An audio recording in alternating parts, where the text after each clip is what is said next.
Comment repérer une action sous-évaluée et ce en moins de 5 minutes pour pouvoir essayer de profiter d'un potentiel haussier absolument énorme? C'est ce que je te propose de voir dans cette vidéo au travers de critères de sélection que je vais te partager. On va expliquer pourquoi il est important de les regarder et puis je vais te montrer comment je le fais d'un point de vue pratique avec mon outil que j'utilise, Investing Pro. Si tu connais un petit peu ma chaîne, tu sais que j'adore cette solution et tu vas voir que finalement c'est extrêmement simple aujourd'hui de pouvoir s'attarder sur des dossiers où on a des forts potentiels. Alors reste bien jusqu'à la fin de cette vidéo malgré tout parce que tu vas le voir, attention à ne pas tomber dans le piège de je choisis une entreprise sous-valorisée simplement pour le fait qu'elle soit peu valorisée, mais parfois il peut y avoir des raisons derrière et il est important d'éviter les faux signaux. Je te partagerai donc les bonnes pratiques à suivre. Déjà, essayons de voir qu'est-ce qu'une action sous-évaluée. Une action sous-évaluée, c'est tout simplement une entreprise pour laquelle sa valeur et son prix en bourse est inférieur à sa juste valeur intrinsèque. Et pourquoi c'est important? Eh bien simplement parce que quand tu vas investir dans une entreprise qui finalement est sous-évaluée, ça va te permettre de l'acheter à prix réduit et de maximiser tes gains quand celle-ci va se valoriser ou en tout cas va se réajuster par rapport à l'erreur qu'il pourrait y avoir sur les marchés. Mais attention quand même à ne pas tomber dans le piège, comme je te le disais en introduction, de penser que parce qu'une entreprise est sous-évaluée par rapport à certains critères, c'est forcément une bonne opportunité. Alors pour identifier nos actions sous-évaluées, on va s'appuyer sur trois indicateurs, trois ratios, trois outils qui vont nous permettre de filtrer ces actions. Tout d'abord le PER, connu sous le nom de Price to Earning Ratio, je vais te les développer juste après pour bien comprendre comment ça fonctionne et quels sont les critères à sélectionner. En deuxième, on va avoir le Price to Book Ratio et en troisième, la juste valeur. Important ici, ces trois critères, bien évidemment, vont permettre à n'importe quel débutant déjà de filtrer. On va devoir plus ou moins les pondérer ensuite en fonction de sa stratégie et surtout de son profil d'investisseur. À titre d'exemple, j'utilise très peu pour moi le PER car je ne recherche pas forcément tout le temps des entreprises sous-valorisées et j'ai des critères bien plus importants que je considère. Malgré tout, savoir que le PER est faible sur les entreprises que j'identifierai est toujours bien évidemment un plus. Et si jamais tu débutes dans l'investissement et que tu cherches à bâtir ta stratégie en fonction de ton profil d'investisseur, je peux t'aider tout simplement en te proposant ma formation qui t'est offerte. Tu as lien en description, il y a quasiment 2 heures de contenu. Ça va te permettre de connaître toutes les bases, tout ce qu'il faut savoir, toutes les connaissances théoriques pour pouvoir bien démarrer, éviter les grosses erreurs, celles qui coûtent de l'argent.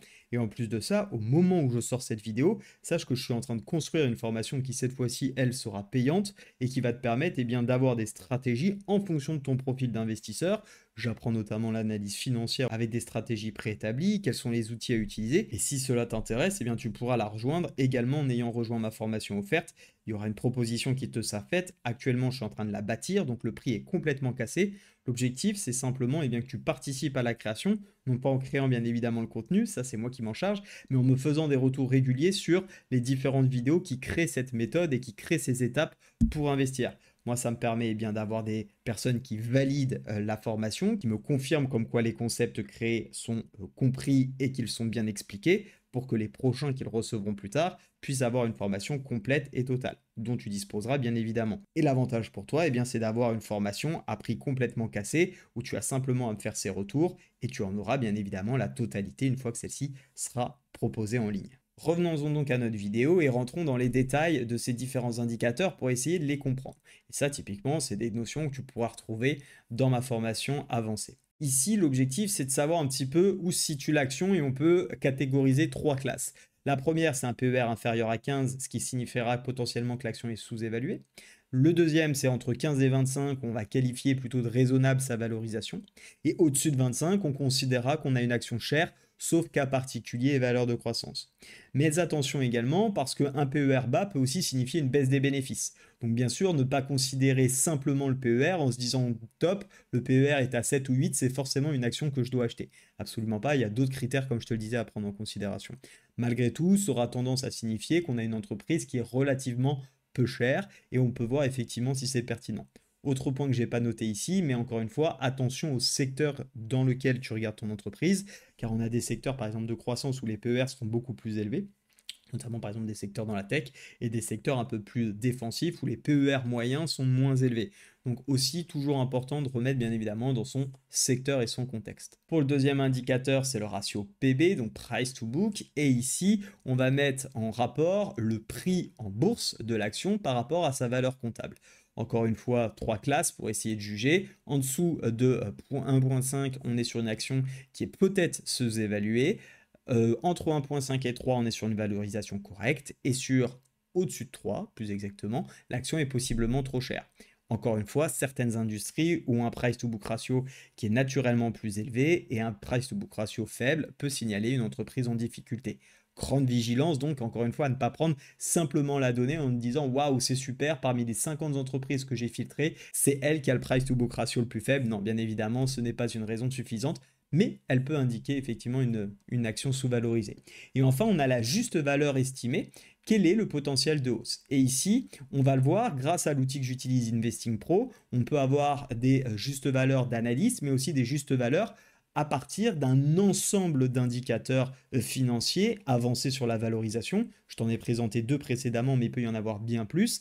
Et la question ici, c'est au regard de tous ces indicateurs, en fonction des pondérations qui vont être jugées pertinentes par les analystes, eh bien c'est de savoir est-ce qu'effectivement le cours est en dessous de la juste valeur, et dans ce cas-là on aurait plutôt une action sous-évaluée. Est-ce qu'on a un cours qui est au-dessus ou égal, en tout cas ou très proche de la juste valeur, et dans ce cas-là on est dans une valorisation correcte, ou alors on est très au-dessus du cours avec la juste valeur, et dans ce cas-là on est dans un contexte d'action surévaluée qui signifierait peut-être qu'il faut la vendre. Attention, encore une fois, ce n'est pas parce qu'on a une action qui est forcément surévaluée qu'il faut nécessairement la vendre. Si les fondamentaux sont toujours bons, ça peut valoir le coup de la détenir parce qu'il y a encore un potentiel de hausse derrière. Généralement, en tout cas pour ma part, un petit tip que je vous glisse ici, c'est que si le potentiel haussier est de plus de 15% par rapport à la juste valeur, on a généralement un bon potentiel de rattrapage. Ça ne veut pas forcément dire qu'on va arriver à cette juste valeur, mais ça signifie qu'il y a quand même un delta qui, a priori, si le dossier est bon, on devrait en rattraper une bonne partie, voire beaucoup plus. On peut même arriver ensuite sur une valeur qui est survalorisée, et ça peut être bien évidemment très intéressant. Je vous propose donc d'utiliser Investing Pro pour faire ce travail de filtre, et essayer d'identifier des sociétés. Je l'ai fait en amont pour ne pas perdre trop de temps. Simplement, sachez que j'ai pris des entreprises uniquement françaises avec une capitalisation proche de celle du CAC 40 à minimum. Donc, en réalité, ça peut filtrer un peu plus large que le CAC 40, mais 10 milliards, c'est généralement à peu près le bas du CAC 40. On a ici les justes valeurs que j'ai indiquées simplement pour les avoir dans mon rapport, je vous en parle dans un instant. Et vous le voyez, j'ai indiqué des PER inférieurs à 1.5, j'ai également indiqué un ratio price to book ratio à inférieur à 1,5 pour pouvoir être dans nos critères.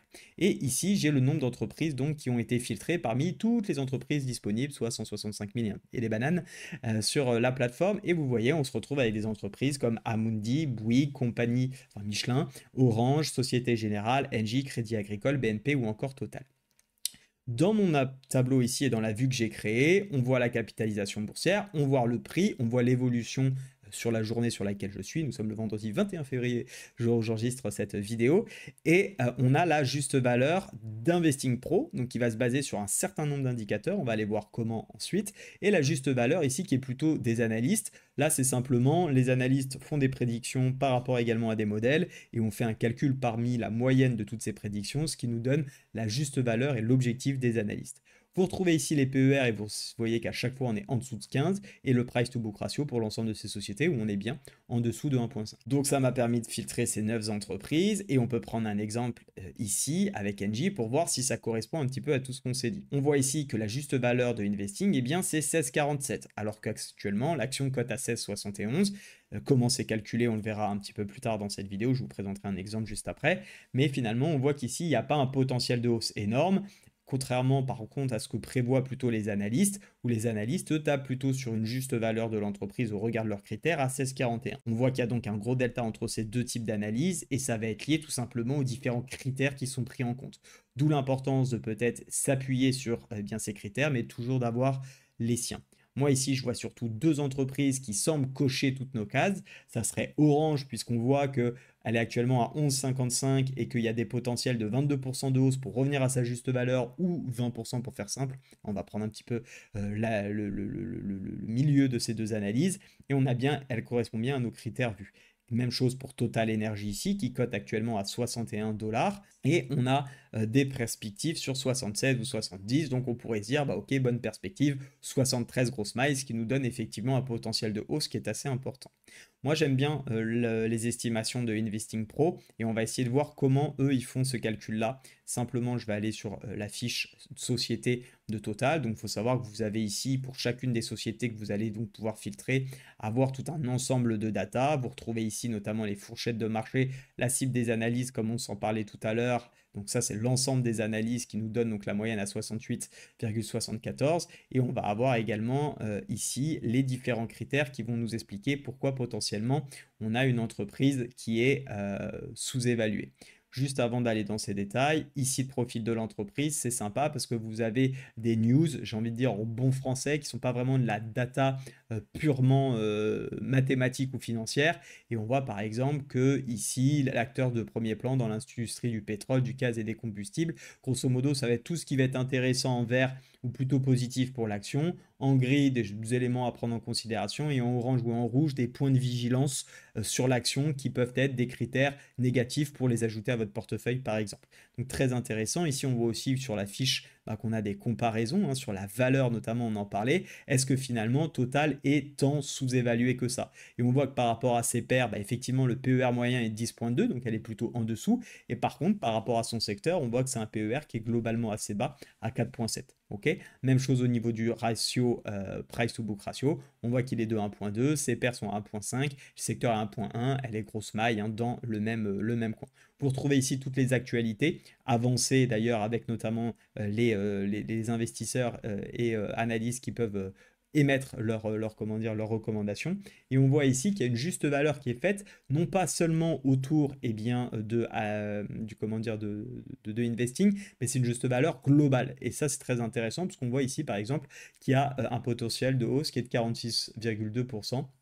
Donc ça peut être pertinent pour ceux qui souhaiteraient effectivement acheter. On voit que le cours a bougé ici, j'étais à 61 tout à l'heure, on est désormais à 58,2. Ce qu'on va retrouver également sur cette fiche, ça va être au niveau de la santé, et c'est ça qui va me plaire. C'est là où vous allez avoir par exemple, dans le cas de la valeur relative, on va vous expliquer tout ce qui est pris en considération pour derrière affecter une note à la société. Et vous le voyez ici, nous on a pris quelques ratios de valorisation, notamment le ratio P et B, qui lui avait donné une note de 2,8 sur 5. Et on peut retrouver ici les percentiles, c'est tout simplement où elle se situe encore une fois par rapport à son secteur. Et donc là, on a un ratio PB qui est plutôt relativement faible par rapport à l'ensemble du secteur. Ok. Voilà, des choses que vous pouvez utiliser grâce à cet outil. Et encore très intéressant par rapport à la valorisation, c'est qu'il y a un outil d'intelligence artificielle. Alors, il faudra avoir l'abonnement Pro Plus pour pouvoir l'utiliser, mais vous allez pouvoir détecter ici des stratégies qui sont faites par une IA et qui va vous recommander chaque mois les actions à ajouter et les actions à retirer de votre portefeuille pour battre le CAC 40 en fonction de critères de valorisation. Et vous le voyez, c'est un outil qui a été développé en 2023. Donc tout ce qui est précédent à 2023, c'est du backtest. Tout ce qui est depuis le 2023, c'est du concret et du réel. Et on voit qu'on surperforme le CAC 40 ici à plus de 216,6% simplement au premier du mois en faisant ses ajouts et ses retraits. Et d'ailleurs, on parlait d'Engie tout à l'heure qui a été ajouté à ce niveau-là. Ok, donc très intéressant d'avoir un outil comme cela. Si vous vous posez la question de combien ça coûte, c'est très simple. Vous avez simplement ici la page, je vous ai mis le lien en description avec un petit code de réduction supplémentaire. Vous avez le Pro, le Pro Plus. Le Pro suffit largement si ça vous dit. Le Pro Plus, moi j'ai le Pro Plus parce que ça me permet d'avoir accès à toutes les IA par exemple qui sont à disposition, des outils avancés, plus de métriques également pour faire de la recherche. Mais déjà avec le Pro, vous aurez un bon premier niveau d'utilisation. Si vous faites Subscribe Now, vous allez voir le prix que cela vous coûte, donc 107,88 €. Je vous invite à ajouter le petit code qui va bien AFF8, A2F8. Vous faites apply et cela vous coûte moins de 100 € à l'année, le temps que ça soit bien pris en considération, même moins de 90 € en réalité. Et donc c'est quand même un outil qui va vous faire gagner énormément de temps que vous pouvez utiliser. Vous avez tout qui est en description. Alors suite à cette recherche, on a vu qu'il y avait plusieurs actions, des opportunités, peut-être Orange et Total par exemple, mais bien évidemment c'est pas suffisant et on va pas juste aller acheter Orange et Total pour ces raisons. Va falloir regarder d'autres éléments parce que comme on l'a dit, une action qui est bon marché n'est pas toujours une raison suffisante et souvent loin de là d'ailleurs pour le faire. Donc pour cela, il y a plusieurs outils que vous pouvez utiliser, notamment 4 indicateurs ou en tout cas 4 repères. Ça va être la croissance. Il faut s'assurer que eh bien, l'entreprise est capable depuis 3 ou les 5 dernières années de générer continuellement des hausses de chiffre d'affaires et bien évidemment des bénéfices. Est-ce que les marges augmentent? Avec une rentabilité en baisse, ça peut être un piège. Donc vérifiez bien que la rentabilité est stable à minima, voire en augmentation. On va regarder aussi si les insiders et les fonds plutôt achètent ce titre ou plutôt le vendent, parce que forcément ça va jouer, hein, c'est quand même les grosses mains qui portent le marché. Et enfin, assurez-vous que fondamentalement, de manière globale, on soit sur un secteur d'activité, soit qui est plutôt stable de manière générale, soit qui soit porté par le cycle économique dans lequel nous sommes actuellement. Donc vraiment, soyez très très vigilants là-dessus, n'achetez jamais une action juste parce qu'elle est bon marché. J'espère qu'en tout cas cette vidéo vous a aidé à y voir plus clair. Si vous l'avez aimé, je vous remercie déjà pour le like que vous mettrez. N'hésitez pas aussi à vous abonner pour plus de vidéos justement sur la bourse et l'investissement. Je vous laisse moi avec le lien de ma formation offerte pour bien vous lancer. Si vous souhaitez également rejoindre Investing Pro, vous avez le petit code de réduction qui va bien. Et je vous laisse moi avec une autre vidéo pour justement identifier d'autres critères qui vont vous permettre de sélectionner les meilleures actions.